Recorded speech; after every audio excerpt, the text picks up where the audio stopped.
जय श्री ओम नमः सिद्धेभ्य। एस सुरासुर मणु सिंध वंदिदं धोदघादिकं मलं प्रणमामि वढ्ढमाणं तीर्थं धम्मस्कातारं शेषे पुण्यतीर्थयरि ससौ सिद्धे विशुद्ध सा भावे समणे अणाणदंसं चरित तव वीर्यायारे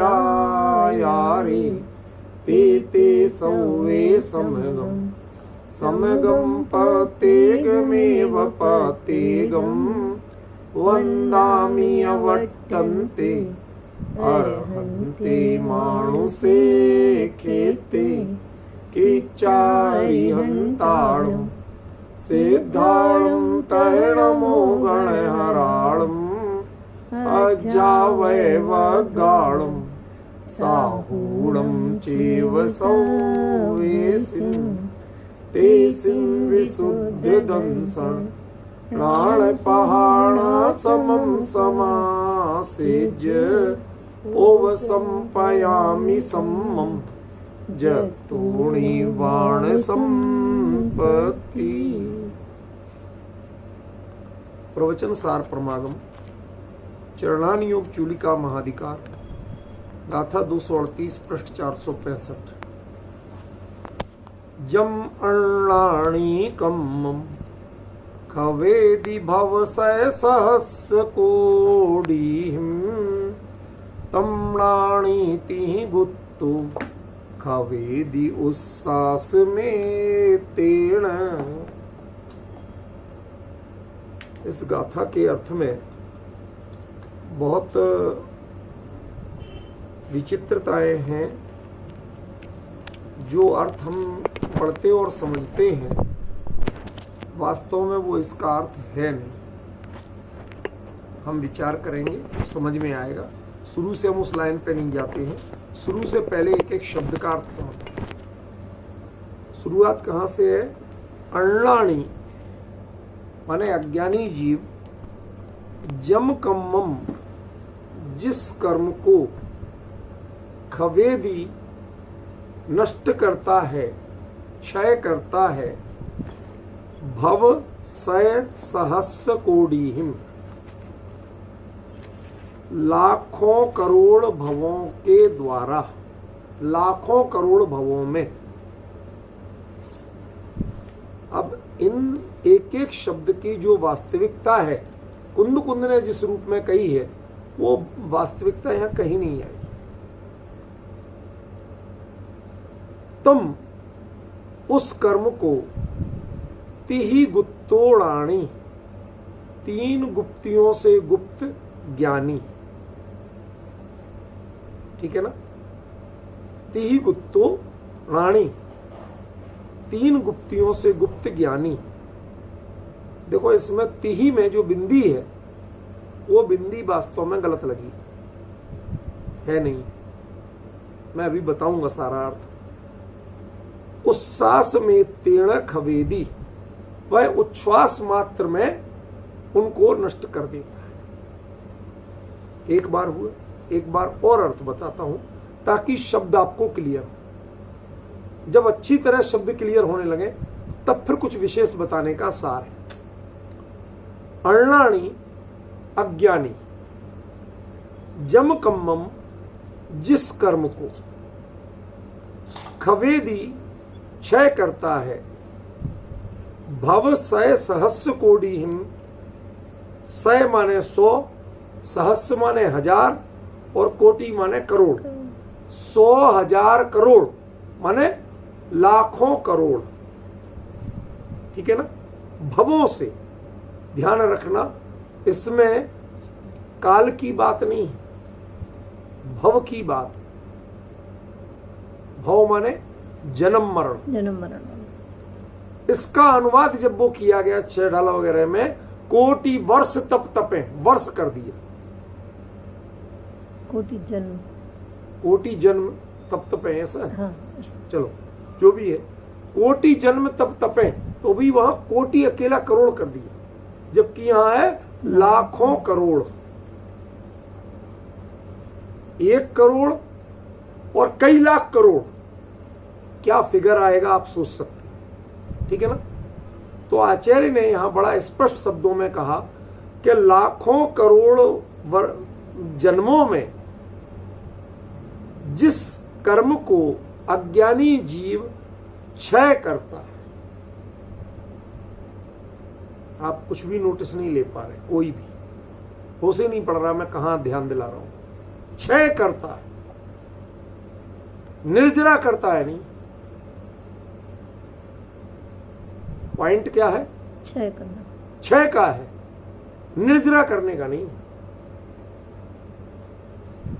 जिस कर्म को अज्ञानी जीव करोड़ों लाखों करोड़ वर्ष में क्षय कर पाता है, तम उस कर्म को राणी ज्ञानी जीव तिहि गुप्तो 3 गुप्तियों वाला, यहां पर 3 गुप्तियों के द्वारा नहीं है,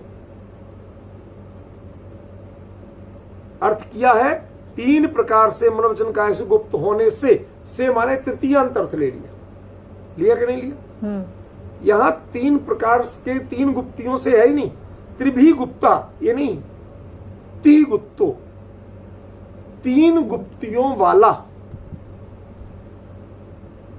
उसी कर्म को 3 गुप्तियों वाला राणी ज्ञानी जीव उच्छ्वास में तेण खवेदी उच्छ्वास मात्र से क्षय कर देता है। अब समझ में आया कुछ? या एक बार और बोलूं? जब तक शब्दार्थ समझ में नहीं आएगा मैं आगे क्या बताने वाला हूं आपको कुछ पल्ले नहीं पड़ेगा। इस गाथा में तकरीबन जो आप आज तक जानते हैं और जो छैडालाकार ने कह दिया उससे पूरा अर्थ उलटने वाला है।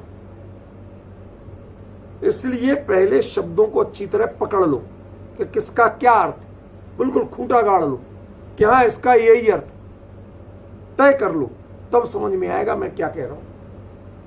ठीक है, क्लियर? सुनो, अण्णाणी अज्ञानी जीव जम कम्मम जिस कर्म को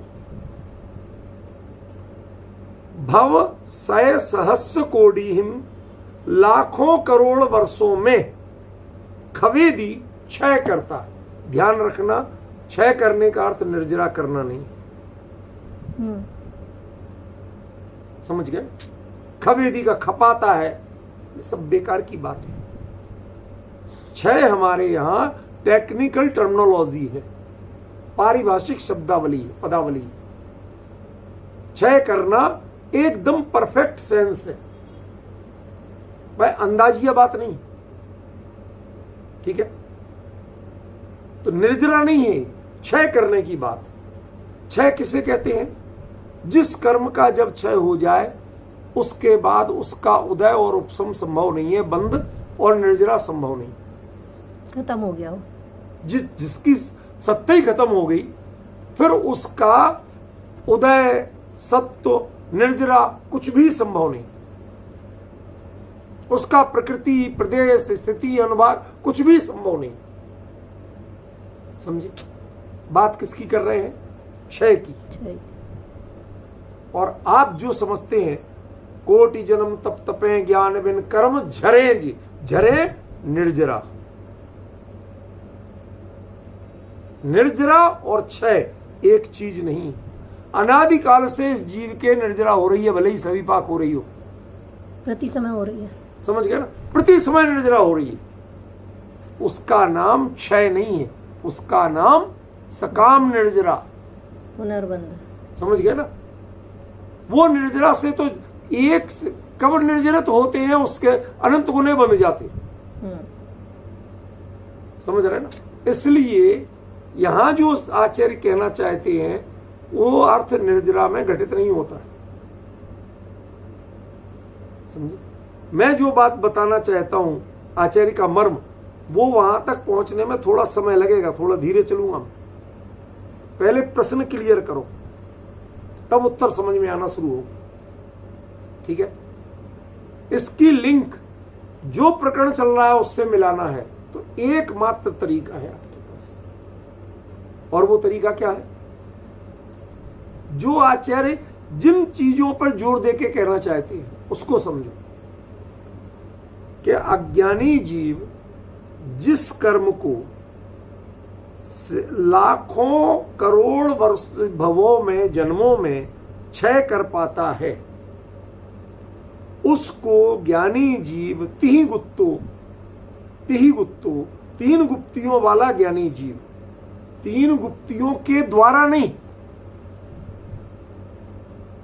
थकिए मत इतना, वरना आप लोगों की उदासी फिर मेरे लिए बोलने का सारा उपयोग खत्म कर देगी। समझे ना?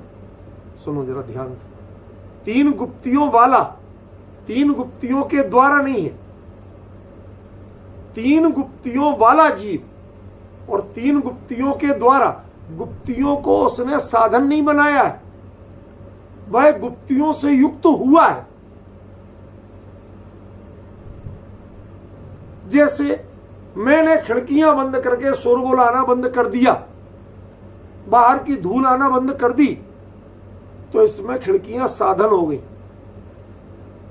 और मैं तो बंद कमरे में बैठा था शांति से, तो इसमें खिड़कियां साधन नहीं। तीन खिड़कियां थी, तीनों बंद हैं, लेकिन वो हमें साधन नहीं है। मैं तो बंद कमरे वाला हूं, मैं तो बंद कमरे में रहता हूं। समझ गया ना? ये व्यक्तिवाची विशेषण है। तीन गुप्तियां यहां साधन नहीं है। क्यों? तीन गुप्तियों को जो अपनाएगा, उन पर फोकस करेगा, उनको साधन बनाएगा, तो वो अपने स्वरूप में कहां रहेगा? फिर तो उसका उपयोग तो गुप्तियों पर रहेगा। विकल्प हो गया। मन वचन काय पे रहेगा? कि भैया मन से कुछ आश्चर्य नहीं हो जाए, वचन से नहीं हो जाए, काय से नहीं हो जाए, फिर तो सारा ध्यान यहां रहेगा। समझ गया ना? इसलिए आचार्य ने तीन गुप्तियों द्वारा नहीं कहा, बल्कि क्या कहा? तीन गुप्तियों वाला ज्ञानी उच्छ्वास में तीर्ण खवेदी, उच्छ्वास मात्र में क्षय कर देता है। ठीक है, अब जरा इसको हम शांति से पुनः विचार करते हैं कि इसमें क्या आप ध्यान दिलाना चाहते हैं, वो तो तय करो। एक पहला शब्द है इसमें खवेदी, दोनों गाथाओं चरणों में एक साथ है, एक जैसा है, कोई अंतर नहीं। जैसा अंतर पहले एक वचन बहुवचन का आया, किसी और चीज का आया, ऐसा अंतर पहले भवदी और अत्थि का आया, वो अंतर यहां नहीं। ठीक है ना? दोनों चरणों में एक ही क्रिया है, और वह क्रिया क्या है? खवेदी। खवेदी यानी क्षय करना, क्षय करना, प्रेरणार्थक क्रिया। खवदी क्षय होता है, खवेदी क्षय करता है। ठीक है ना? पुरुषार्थवाची। अब मुद्दा यह है कि वह यहां पर क्षय कर, अज्ञानी कर्मों का क्षय कर सकता है क्या? नहीं। मेरा प्रश्न सुनाई दे रहा है? अज्ञानी जीव कर्मों का क्षय कर सकता है क्या? सुन रहा है? नहीं करता। स्प्रिंग लगी है, गर्दन महलाए जा रही, कर ही नहीं सकता। अज्ञानी जीव निर्जरा होती है, उसके क्षय नहीं होता। सुनते हो आप, सुन के बस हिलाए जा रहे हैं। हाँ में हाँ मिलाना चाहिए, हाँ में हाँ मिलाना चाहिए, कुछ भी कहे। हाँ, अरे सुनो तो सही, क्या पूछ रहा हूं मैं? अज्ञानी जीव के किसी भी कर्म का क्षय होता है क्या?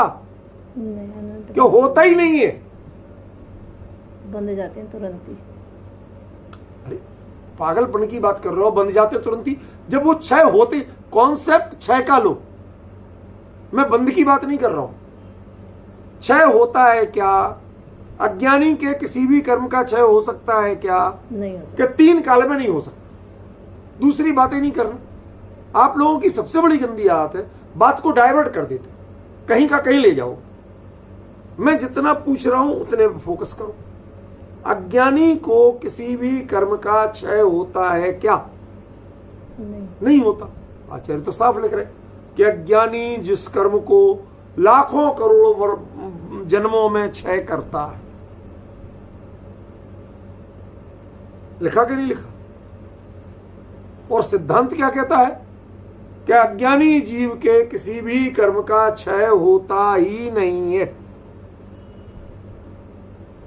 तो अब बताओ इस बात का मेल क्या है?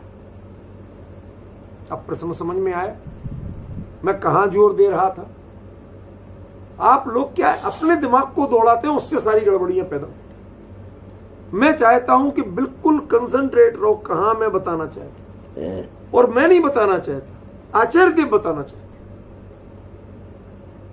जब अज्ञानी जीव किसी भी कर्म का क्षय कर ही नहीं सकता, अज्ञानी के किसी भी कर्म का क्षय होता ही नहीं है,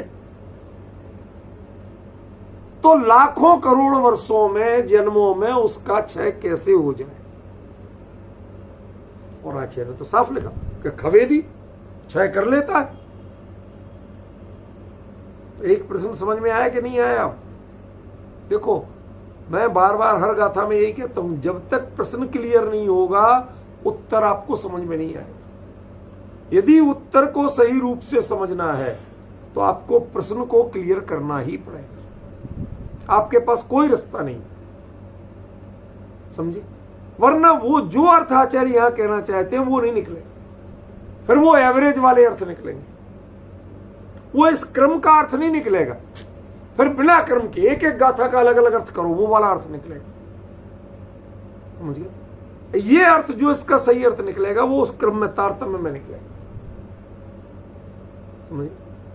तो अज्ञानी जीव जिस कर्म को लाखों करोड़ भवों में खपाता है, क्षय करता है, खपाता है माने क्षय करता है, ठीक है ना?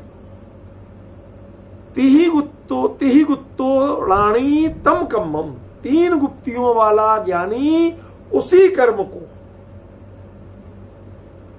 उच्छ्वास में तेण खवेदी, उच्छ्वास मात्र में क्षय कर देता है।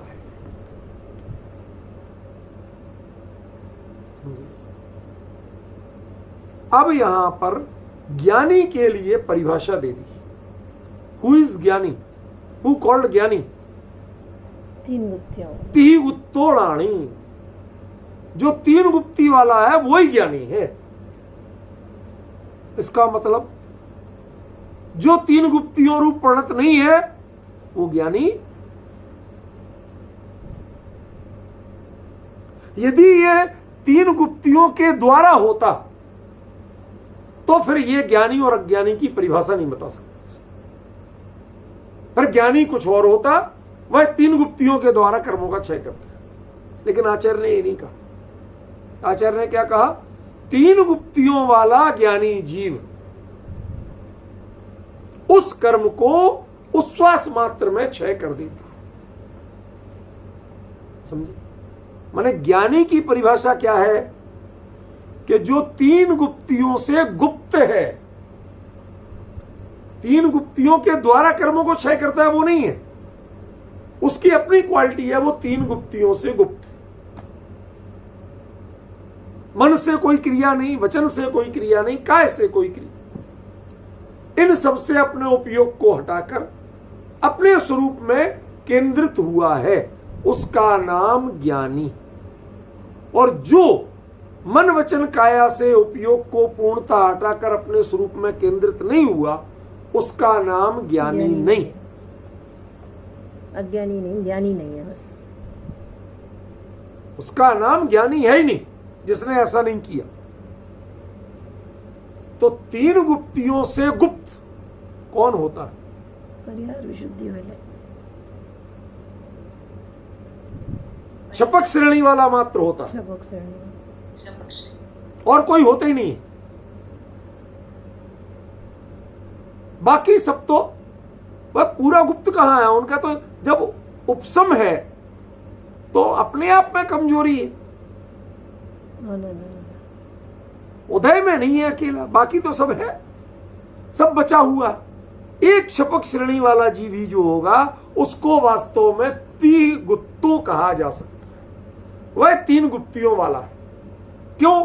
इसके किसी से अब आश्रव होना नहीं, ना मन से, ना वचन से, ना काया से।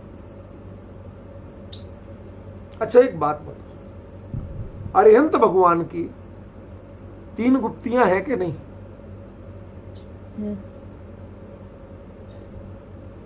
सोच समझ के बोला करो मेरे प्रश्न का उत्तर। भाई कायदे से वो 3 गुप्तियां पक्की हैं, पर उनके आश्रम होता है कि नहीं? होता है।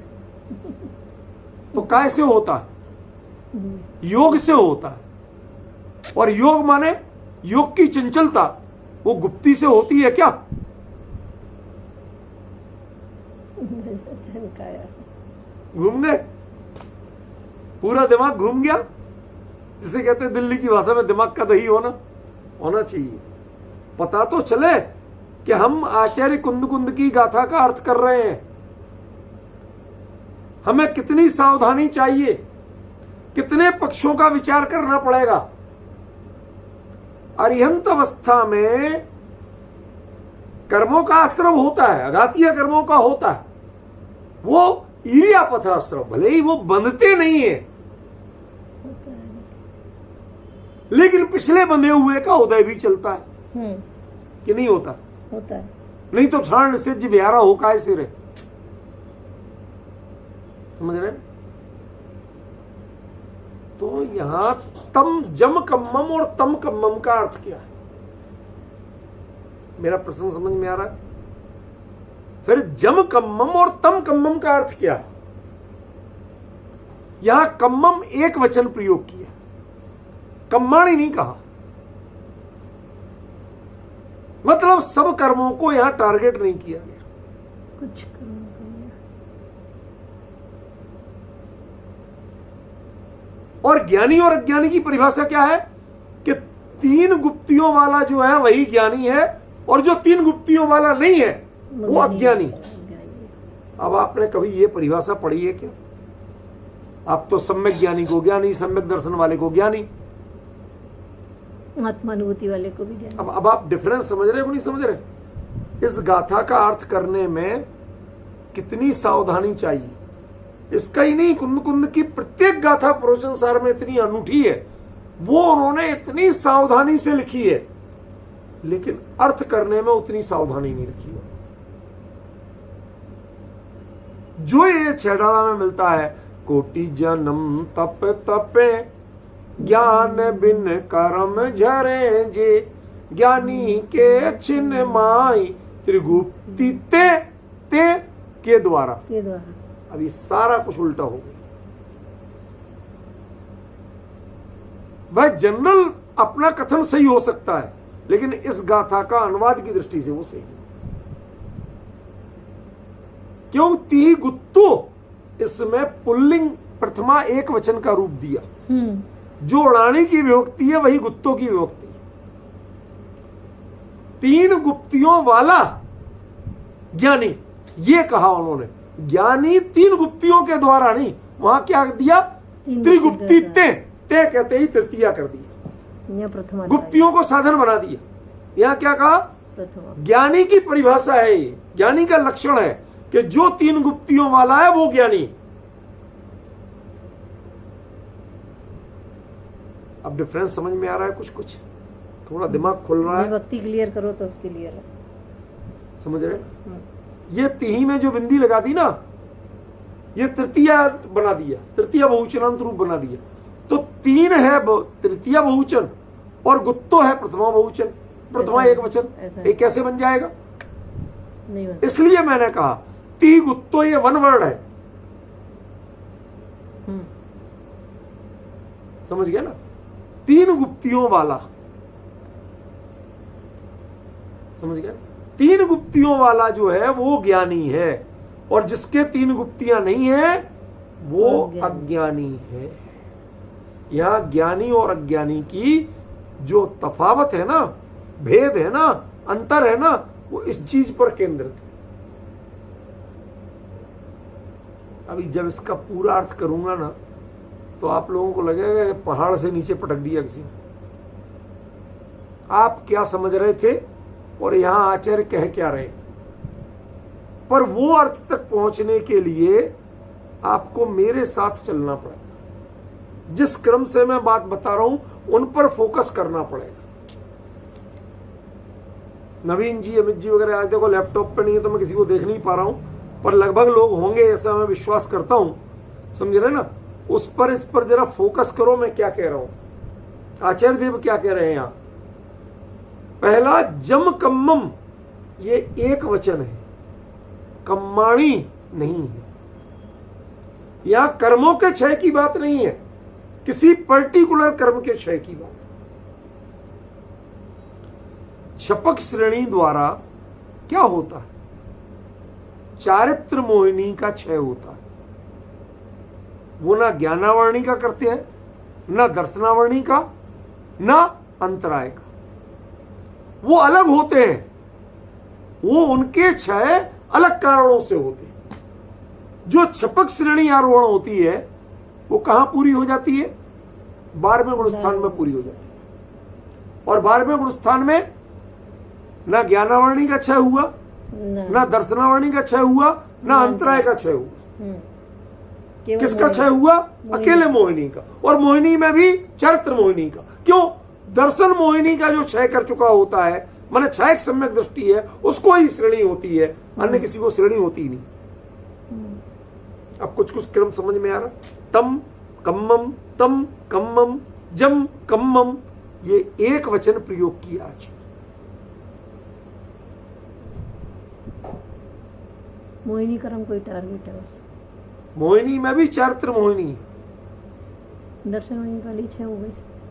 तो ये अर्थ निकलेगा कहां से? जम कम। समझ गया ना? जब तक आचार्य के जो शब्द हैं उनके स्वरूप को आप पूरी तरह से फोकस नहीं करोगे, उपयोग केंद्रित नहीं करोगे, तो ये अर्थ आपको नहीं मिल रहा। सामान्य रूप में जो अनुवाद हुआ है, कोटि जन्म तप तपे ज्ञान बिन कर्म झरे जे, कर्म झरे जे बहुवचन, यहां एक वचन, वो कर रहे बहुवचन। ज्ञानी के छिन्माई, अब ज्ञानी कौन ये नहीं बताया, ज्ञानी के छिन्माई त्रिगुप्ती ते, यहां पर वो 3 गुप्तियों वाला विशेषण बनाया और वहां आपने उनको साधन बना दिया। समझ गए? ये जो बड़े भारी अंतर हैं, ध्यान रखिए। क्षपक श्रेणी वाला जो जीव है, भावलिंगी मुनिराज हैं, क्षपक श्रेणी जब आरोहण करते हैं तभी वास्तविक 3 गुप्तियां होती हैं, उसके पहले 3 गुप्तियां कही जाती हैं, उपचार मात्र है, वास्तव में नहीं।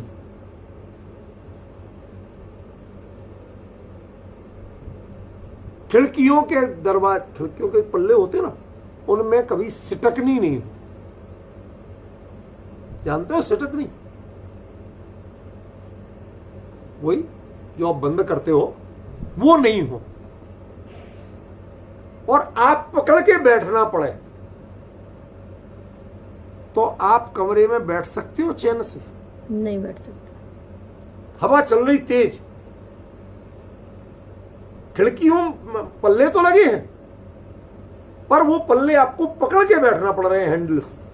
क्यों? क्योंकि सिटकनी नहीं।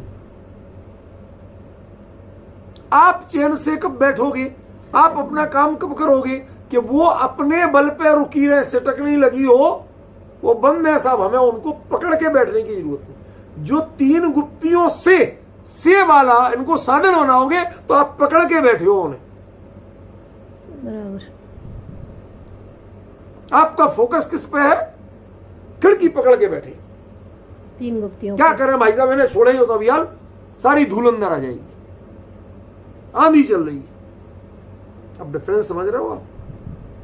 एक एक शब्द के पीछे जो अभिप्राय है वो पकड़ पा रहे हो आप? यदि ये एक एक शब्द, एक एक मात्रा को प्रॉपरली नहीं पकड़ोगे तो कुंद कुंद की इस गाथा का जो अर्थ है वो आपको मिलना ही नहीं। इसमें वो कह कुछ और रहे हैं और हम लगा कुछ और रहे हैं। हमने हर चीज को बड़ा एवरेज लगाना शुरू कर दिया। कुंद कुंद प्रवचन सार में जिस हाइट पर है, आपने वो हाइट तो देखी ही नहीं। समझ गए? बस प्रयोग करना शुरू। अभी तक सब जगह यही आता है 3 गुप्तियों के द्वारा। वो इन जनरल कहने में हमें विरोध नहीं है, लेकिन यहां पर आचार्य देव ने जिस क्रम में ये गाथा कही है उस क्रम में वो चीज घटित नहीं होती। अब पॉइंट समझ में आ रहा है? यदि आप परिहार विशुद्धि से आगे श्रेणी आरोहण सूक्ष्म संप्रदाय इस चारित्र की ओर संयम को नहीं मानेंगे, वहां फोकस नहीं करेंगे, तो इस गाथा का अर्थ ही नहीं लगेगा।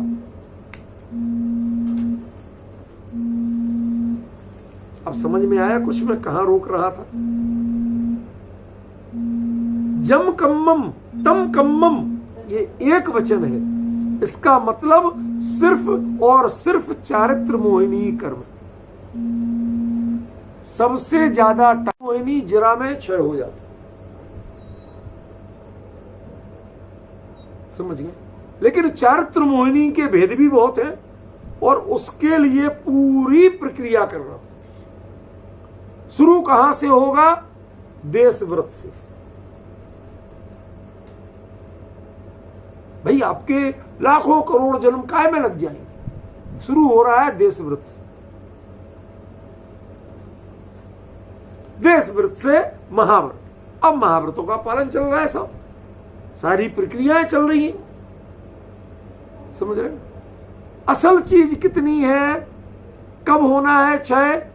कि 3 गुप्तियों से गुप्त होगा तो क्षय हो।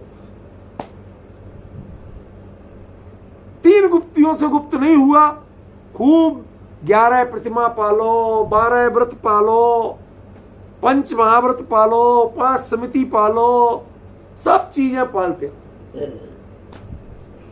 वो सब कौन कर रहा है? आप नाराज नहीं हो तो बोलूं, वो सब करने वाले कौन है? मूर्ख हो, बिल्कुल ध्यान देते नहीं हो। वो सब करने वाले कौन है? वो अज्ञानी है। यहां जो 3 गुप्ती गुप्त है वही ज्ञानी है, बाकी सब जो चारित्र मोह के विनाश के लिए व्रत, तप, उपवास, बाहरी क्रियाएं जो ये करते हैं, वो सब अज्ञानी हैं। तुम उस चारित्र मोह का क्षय करने में तुम्हें लाखों करोड़ भाव लग जाएंगे। अब याद आ रहा है कि हे जीव, तूने इतनी बार मुनि दीक्षा ली कि तेरे अकेले पिच्चियां या कमंडल इकट्ठे किए जाए तो सुमेरु पर्वत जैसा ढेर लग जाए। अब कुछ समझ में आ रहा गुरुदेव क्या कहते थे? उसका अभिप्राय समझ में आ रहा है? ये कुंद आचार्य भी वही बात कह रहे हैं। भव सहस्र कोटि हिम, लाखों करोड़ भाव लग जाएंगे तो भी तुम जिस कर्म को, जिस चारित्र मोहिनी कर्म को दुनिया भर के उपक्रम करोगे, दुनिया भर के प्रयास करोगे, और तब भी क्षय नहीं कर पाओगे। सोचो जरा, ये देशव्रती श्रावक के 11 प्रतिमाएं, 12 व्रत, ये सब करना किस काम के हैं? अभी इस गाथा को पचाने की सामान्य लोगों के बीच में बोल नहीं सकता। या आंदोलन कर देंगे लोग, अरे साहब हमें अज्ञानी कह रहे। क्षमा, सॉरी, खत्म। क्या बोले, किससे बोले? जहां कोई समझने वाला ही नहीं हो उनके बीच में गलती है हमारी। समझ में है ना? तुम गांव के किसानों को यदि कोहिनूर हीरा दिखा परख करवाने को कहेगा तो मूर्खता तो है ही। तू कहां गया? जवेरी बाजार जाए, पंचरत्न बिल्डिंग जाए, वहां जाके जो देश भर के दुनिया के छटे हुए जौहरी बैठे हैं उनके बीच में परख कराए तो परख होगी हीरे की। ये इन गांव के किसानों में क्या हीरे की परख होगी? तो गलती मानूंगा मैं, बिल्कुल अपनी गलती मानूंगा। हाँ भाई, ये अर्थ नहीं है, बिल्कुल नहीं। खुश हो, तुम खुश रहो। क्यों? मैं बहस करने का मेरे पास टाइम नहीं। पर कुंद आचार्य देव यहां पर कंफर्म यही कह रहे हैं। इस पर मैं यही समझाऊं और वो यही कह रहे हैं। इस पर मेरा 100% फोकस है और दृढ़, कोई हिला नहीं सकता मुझे, क्योंकि उन्होंने साफ साफ शब्दों में कहा है कि अज्ञानी जीव जिस कर्म को, जिन कर्मों को नहीं। हम कभी सोचते ही नहीं है कि आचार्य देव जिन सावधानी से जो प्रयोग कर रहे हैं उसको हम कैजुअली ले लेते, लापरवाही में ले लेते। हाँ हाँ कहा होगा कहा होगा। तुमने प्रवचन सार में कुंद कुंद को मजाक में लिया है। वो केवली के वचनों को बोल रहे हैं और तुम उसे लाइटली ले रहे हो। रूपल बहन कुछ समझ में आ रहा क्या कह रहा हूं? दिमाग घूम के रह जाए। इसके अनुसार जब तक 3 गुप्तियों से गुप्त नहीं है तब तक जीव अज्ञानी है। और वह अज्ञानी जीव कौन? जो श्रावक के अष्टमूल गुण से लेकर देशवृत्ति श्रावक के 11 प्रतिमाएं 12 व्रत आदि को अंगीकार करता है, पूरे नियम कर्म से साधता है, महाव्रती मुनिराज के 28 मूल गुणों को नृतिचार पालन करता है। अरे यहां तक के स्वरूप से क्षण क्षण में अंतर्मुखों सिद्धों से बातें करते हैं, आते जाते रहते हैं, छेदोपस्थापना करते रहते हैं। नाराज नियो हिम्मत हो पचाने की, तो वहां तक 3 गुप्तियों से गुप्त नहीं। 28 मूल गुणों में 3 गुप्तियां नहीं आती। नहीं। क्या 28 मूल गुणों में 3 गुप्तियां नहीं आती हैं।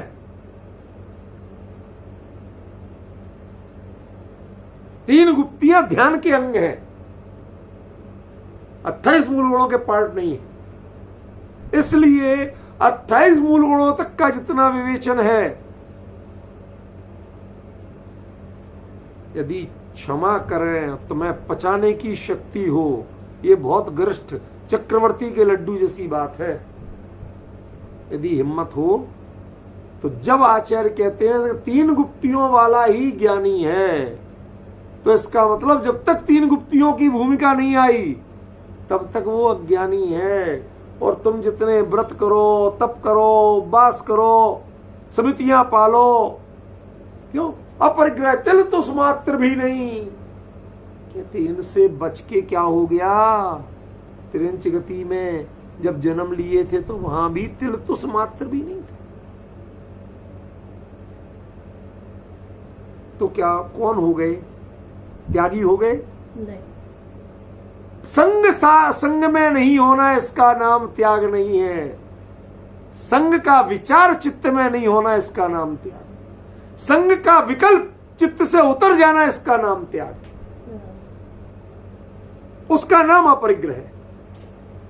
परिग्रह से भाग जाना दूर, इसका नाम अपरिग्रह नहीं। जब तक आपका फोकस अपरिग्रह पर है, जब तक आप परिग्रह से बचने की कोशिश करते हो, आपको बुद्धि और विकल्प पूर्वक बचना पड़ता है, आचार्य कहते हैं तब तक आप अज्ञानी हो। हे भगवान, मैं क्या कह रहा हूं और आप क्या सुन रहे हैं? इस जिनवाणी की चर्चा में कभी ऐसा पढ़ा सुना था? इसके हिसाब से तो जो भावलिंगी छेदोपस्थापक हैं वो भी अज्ञानियों की श्रेणी में हैं। भाई हाथ जोड़ रहा हूं, माफ करना, पर क्या करूं? आचार्य ने लिखा यही है तो मुझे उनके शब्द दोहराना पड़ रहे, ये मेरे शब्द नहीं। क्या हिम्मत पचाने की? कोई और बोल सकता? कोई अर्थ कर सकता इसका? और आज तक इस गाथा का, इन पंक्तियों का ये अर्थ कहीं सुनने को मिला? अज्ञानी जीव करोड़ों वर्ष तप तप, इसमें तो तप तपे की बात कहां कही? अकेले तप तपे की बात कहां कही? ये जो करोड़ लाखों करोड़ों भवों की बात है, ये क्या? अविरति, देशवृत्ति, महावृत्ति, इन सबके भव आ गए। और ये सबके सब विचारे जो वास्तव में सम्यक्त्व और मिथ्यात्व की दृष्टि से ज्ञानी थे, उन सबको यहां अज्ञानी कह दिया गया। सोच सकते हैं आप क्यों कहा होगा? ये मेरा प्रश्न है। सोच सकते हैं क्यों कहा होगा? कल्पना कर सकते हैं? अभी कुछ नहीं कह रहा हूं, अभी तो इसके अर्थ में ही आनंदित हो रहा हूं। कल इसका जो सार बताऊंगा ना, दूसरा पक्ष, माथा घूम जाएगा। ये लगेगा जैसे सीधे आसमान से जमीन पर पटक दिया। कभी कभी बिना चोट के भी बहुत सदमा लगता है। सपने में जब आप ऊंचाई से जमीन पे गिरते हैं तो चोट तो नहीं लगती, लेकिन हार्ट बीट का क्या हाल होता है ये पता है? सदमा लग जाता है? वो पूरा होता है, उसमें तकलीफ, उसकी वेदना, उसका भय वो बिल्कुल वैसे ही होता है जैसे पहाड़ से जमीन पर गिरने पर होता है या 10-20 मंजिल के मकान से गिरने पर होता है। उस समय जो फीलिंग होती है वो वही होती है, बस जमीन पे गिरने की चोट जो लगती है वो चोट नहीं लगती। फ्रेंड्स, ख्याल में आ रहा है? बड़ा सटीक दृष्टांत दे रहा हूं क्या? जमीन पे गिरने की चोट नहीं लगती, बाकी वेदना समान है। ऐसे ही जो यहां अज्ञानी कहे गए उनको नरक निगोदों की चोट नहीं लगती, बराबर। बाकी वेदना तो समान है। क्यों? क्योंकि स्वरूप में जाके भी तुम स्वरूप में टिकना नहीं सीख पाए। यदि स्वरूप निर्मलानंदमय था, तुम बाहर काय को आए तो बताओ? तुम यहां भटक क्यों रहे तो बताओ? तुम्हारे घर में सब कुछ था, सारे सुख थे घर में, तो ये बाहर भटक क्यों रहे तो बताओ? बाहर भटकेगा वही जिसको घर में तृप्ति नहीं है। जिसको घर में तृप्ति है वो बाहर में कटोरा लेके क्यों घूमेगा? जिसके घर में 56 व्यंजन मिले हो वो बाहर में कटोरा लेके क्यों घूमेगा? भाई कुछ दे दे यार।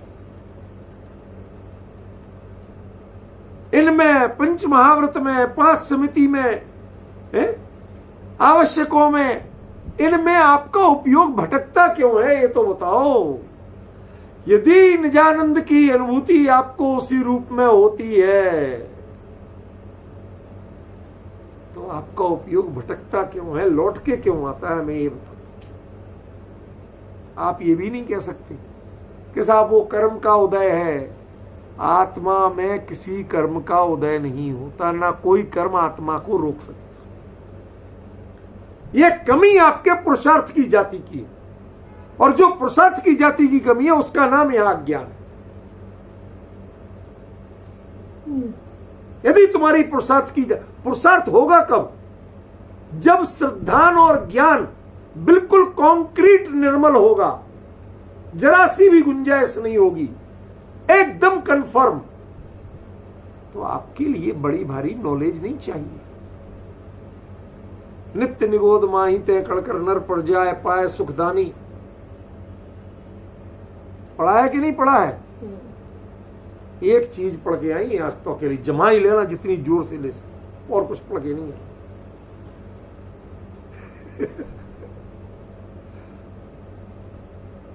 डांटो हमें, कोई डांटो, हम डट लेंगे, हमें कोई बुराई नहीं। लेकिन मैं क्या बोलना चाहता हूं ये आप लोग कल्पना नहीं कर सकते कि जिस लेवल पे मैं बात करना चाहता हूं, जब सामने से उतनी प्रसन्नता, उतनी एकाग्रता नहीं मिलती है तो वो विचार की धारा एकदम से टूटती है। इसलिए टूटता हूं। लोग मुझे किससे द्वेष है? किसी से बुराई नहीं, किसी से लड़ाई नहीं, समझ गए? ये बोलना जो होता है, मैं जहां चिंतन बढ़ते बढ़ते जहां तक पहुंचता है वो अचानक एकदम से नीचे आ जाए ऐसा लगता है, उसका तारतम्य नष्ट होते लगता है। समझ में आया? इसलिए क्या कहा अभी, क्या कहा था आपको? किस ऊंचाई से आप गिर रहे हो, उस क्वालिटी को क्या आपने समझा?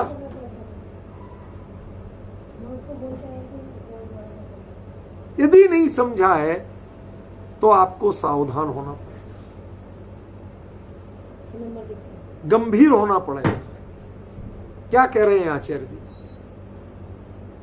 अंतर क्या है? सच में मेरे यही होता है, मैं क्या कह रहा था वो गया। सामने की जितनी एकाग्रता होगी उतना विषय खिलेगा। क्यों? क्योंकि मैं चर्चाई अपने विशुद्ध अपने आनंद के लिए नहीं, अपनी खुशी है, लेकिन जो बोलने का भाव है, ये बोलने का भाव सामने वालों के लक्ष्य से, वो विकल्प है, हमारी कमजोरी है। तो फिर तो जब कमजोरी में है तो उसमें तो हर चीज चुभेगी ना। किसी को टाइफाइड की कमजोरी हो तो फिर तो छोटी छोटी चीज चुभेगी। हमारे एक हुए, सरसों का दाना जिनके बिस्तर पर चुभता था, पढ़े कि नहीं पढ़े? शालीभद्र, सरसों का दाना चुभता था। यहां तो सारे जमीन पे बैठते हैं तो कुछ नहीं चुभता है। तो यही तो अंतर है। आप कितनी कठोर त्वचा वाले हो या कितने कठोर परिणामों वाले हो कि आपको कुछ पता ही नहीं चलता। यहां पर आचार्य देव कहते हैं कि अज्ञानी कौन? अज्ञानी वो है जो तीन गुप्तियों से गुप्त नहीं हुआ। त्रिगुप्ती गुप्त नहीं है वो अज्ञानी है, और त्रिगुप्ती गुप्त है वो ज्ञानी है। इस परिभाषा को पचाना बहुत कठिन है रूपल बहन, बहुत कठिन। लाखों करोड़ भव कैसे लग जाएंगे? कहते इनका ठिकाना नहीं है। जिनवाणी में अनेकों बार लिखा है, अनेकों जगह लिखा है, कोटि जन्म तप तपे ज्ञान बिन कर्म जरे। बहुत तप करते रहो, बहुत उपवास करते रहो, हैं? इतने संकल्प किए, सिंह निष्क्रियत व्रत किया, फला व्रत किया, दुनिया भर के व्रतों के नाम, सब उनकी महिमा में घुसे हुए। कुछ लोग करणान योग की महिमा में घुसे हुए हैं। तुम्हें कितनी संदृष्टियां आती है, कितनी बारी, किस किस प्रश्न का उत्तर याद। अरे भले आदमी, जिनको वो चीज याद नहीं है उनको श्रेणी होती है कि नहीं होती है? बताओ मुझे। जिन्हें करणान योग का कुछ भी पता नहीं, उनको श्रेणी आरोहण होता है कि नहीं होता? क्यों होता है? तो इनके जानने का लाभ क्या है? क्या इनके जानने से तुम जल्दी कर लोगे? जिन पंडितों ने रट रखी है उनको किसी को हुआ क्या? कहते एक कर्म नहीं घटा। उल्टे कई लोगों तो कषाय और बड़ी, मान कषाय। मैं सबकी नहीं कह रहा हूं, इससे बड़ी ये नहीं कह रहा हूं, पर ऐसा देखा जा रहा। ख्याल में हमें इस अंतर को समझना। एक करणान योग, एक चरणान योग, प्रथमान योग, इनके ज्ञान से जो अपने को बड़प्पन मानते हैं, कहते भैया पहले विचार तो करो। कैसे बनी ये कहावतें? करोड़ों जन्म लग गए तप करते करते, शरीर सूख के कांटा हो गया, तब भी कर्म नहीं सूख पाए, कर्म नहीं झर पाए। वो एक चारित्र मोहिनी को का कुछ तुम बाल बांका नहीं कर पाए। सैकड़ों भवों में, हजारों भवों में, लाखों भवों में, करोड़ों भवों में ये देह सूख सूख के कांटा हो गई, लेकिन तुम्हारे कर्म सूख नहीं पाए। चारित्र मोहिनी कर्म को नहीं सुखा पाए तुम। हमारे कुछ विद्वान बताते हैं, कहते भैया और चीजों के लिए तो जैनी कहते हैं त्याग को करते हैं, लेकिन आलू को ज्यादा कहते हैं। कहते भैया क्या करें, आलू कभी सूखते ही नहीं। ये चिप्स बात दूसरी है, बाकी आप ऐसे रख दो सारे सूख जाएंगे, आलू पूरी तरह सूखेगा ही नहीं। उसमें जीवंत शक्ति नष्ट नहीं होती, समझ रहे? उसका जीव आसानी से नहीं मरता। इसलिए कहते भैया वो नहीं। ऐसे ही चारित्र मोहिनी कर्म जो है, इसकी जीवटता नष्ट नहीं होती। आप जितने चाहे तप करते रहो, वो कहता करो करो और करो, कुछ नहीं बिगड़ता उसका। ज्यादा से ज्यादा थोड़ी बहुत स्तर बदल जाएगा, रूप बदल जाएगा। नाराज नहीं हो तो एक बात कहूं, क्यों? गृहस्थी में थे तो वस्त्र चुन चुन के श्रृंगार के लिए वस्त्र चुनते थे, और यदि विरक्त हो गई कोई भद्र महिला आरिका बनी और उस समय यदि साड़ी की क्वालिटी चुनने लगी, सफेद ही सही, तो कौन है? क्या वो श्रृंगार नहीं है? अरे जिसमें चुनने का भाव आ गया वही परिग्रह हो गया। वो तन ढका जाता है लेकिन कपड़ा चुना नहीं जाता। कितना बड़ा फर्क है। तन ढकने के लिए साड़ी का स्वीकार करना, लेना, रखना एक अलग चीज है और साड़ी चुनना और लेना एक अलग चीज है।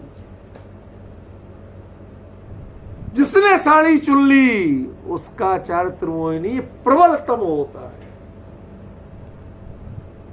लेकिन जो साड़ी से ढकते भी हैं तो अभी चारित्र मोहिनी सूखता तो है, कमजोर तो होता है, पर क्षय नहीं होगा। क्षय किसके होगा? कि जो 3 गुप्तियों से गुप्त होगा। इसीलिए आर्यिका माता के लिए कभी गुप्ती नहीं होती। ये सिद्धांत ध्यान रखना। आर्यिका उपचार से महावृति कही गई लेकिन उनके लिए कभी गुप्ती नहीं होती। यही कारण है, क्योंकि जिसके गुप्ती होगी वो उसी क्रम में उच्छ्वास मात्र में दर्शन चारित्र मोहिनी का क्षय कर देगा और आर्यिका के क्षय होता है नहीं, इसलिए उनके गुप्ती नहीं। अब पॉइंट समझ में आ रहा है? आचार्य कह क्या रहे हैं? समझ गए? इस गाथा पर विचार करो, चिंतन करो। अभी जल्दीबाजी मत करो, चिंतन करो शांति से। क्या आचार्य ने शब्द क्या, फिर से मैं दोहराता हूं, कल इसकी चर्चा जब चलेगी तो एक नई हाइट पे हम होंगे। अज्ञानी जिन कर्मों को नहीं, जिस कर्म को लाखों करोड़ भवों में क्षय कर पाता है, क्षय कर पाता है। निर्जरा करता है कि क्षय कर पाता है? कि क्षय कर पाता है। क्षय कब होगा? किसके होगा? कि जो निरंतर व्रतादि की प्रक्रिया में लगा रहेगा। एक बार व्रतादि की प्रक्रिया से बाहर हुआ तो वो क्षय वाला आदमी नहीं है, वो तो निर्जरा वाला हो गया।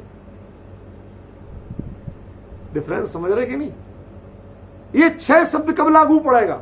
चाहे भले ही लाखों करोड़ जन्म लग जाएं, ये क्षय शब्द कब लागू पड़ेगा? कि निरंतर उसकी प्रक्रिया में लगा हुआ है। लेकिन कमी क्या है? कि 3 गुप्तियों में गुप्त नहीं। बस कितनी बड़ी हिम्मत कि 3 गुप्तियों वाला ही ज्ञानी है, बाकी सभी अज्ञानी।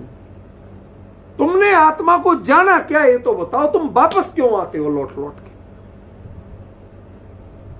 लौट के वापस कैसे आते हो? इस भाव तक को अज्ञानी कहते। तुम प्रवृत्त भाव में लौट के आते हो। कुछ शर्म संकोच है कि नहीं? प्रवृत्त भाव में लौट के आते हो, महाव्रतों का पालन करते हो। तुम आके निज चैतन्य विहारी होके भी तुम यहां प्रमाद के काम करने आते हो। हमें समझ में नहीं आता कि तुम चैतन्य विहारी, हमें गले नहीं उतर, बिल्कुल गले नहीं उतर रहा कि तुम चैतन्य विहारी हो। हमारी नजर में तो जो ज्ञानी है, 3 गुप्तियों वाला जो जीव ज्ञानी है, जिसने क्षपक श्रेणी आरोहण की है वो ज्ञानी है, और जिसने वो नहीं की है वो अज्ञानी। अब इस लेवल पे कोई पचा सके तो उससे चर्चा करें, और जिसका हाजमा खराब हो, भैया ये चक्रवर्ती के लड्डू उसके लिए नहीं। सीधे शब्दों में कह रहा हूं, जिसको पच सके उसके लिए चर्चा है, जिसे नहीं पचे उसके लिए चर्चा है ही नहीं। पॉइंट समझी रूपल बहन? ये क्या है? तारतम्य टूटता है। इतने ये इसमें लिखा कुछ नहीं, वही को वही शब्द हम 10 बार बोल चुके। इसका मतलब उसमें तो क्या लिखा? अब तो उसको अपन फोकस कर रहे हैं ना। वो विचारों की धारा जो टूटती है सामने वाले के किसी के आचरण से, किसी भी कारण से, सारा छिन्न भिन्न हो जाता है। मैं चाहता हूं जिस रिदम में बात चल रही है वो निरंतर एक नई हाइट पर पहुंचती जाए। हर बार टूटेगी तो मकड़ी जैसे चढ़ती है दीवार पे, वो आधी चढ़ गई, ताली बजाओ बजाओ, फिर गिर गई, तो फिर उतनी आधी दोबारा चढ़ना पड़ेगी तब उससे आगे पहुंचेगी। ऐसे ही किसी चर्चा के क्रम को जब टूटता है तो उसकी स्थिति एकदम अलग होती है। इसलिए एक रिदम में बढ़ते जाने दो, बढ़ते जाने दो, बढ़ते जाने दो। ये ऐसे उपसम श्रेणी मत बनाओ, ये छपक श्रेणी की बात है। ऐसे ही हमारी चर्चा को भी उपसम श्रेणी मत बनाओ जिसमें गिरना अनिवार्य। यहां तो निरंतर बढ़ने की बात है, समझे ना? ये अर्थ समझ में आ जाए तो बात ही कुछ और है। तब समझ में आएगा कि प्रवचन सार की गाथा है, वरना तो 6 ढाला की पंक्ति रह जाएगी कि कोटि जन्म तप तपें ज्ञान विन कर्म झरेंगे, ज्ञानी के छलमाई त्रिगुप्ती ते सहज टले। वह टलते हैं, नष्ट नहीं होते। यहाँ क्षय की बात है, यहाँ टालने की बात है। समझ रहे हैं? इन गहराइयों को समझिए, तब पता चलेगा प्रवचन सार पढ़ने का अर्थ क्या है। विशेष चर्चा कल करेंगे। आज समय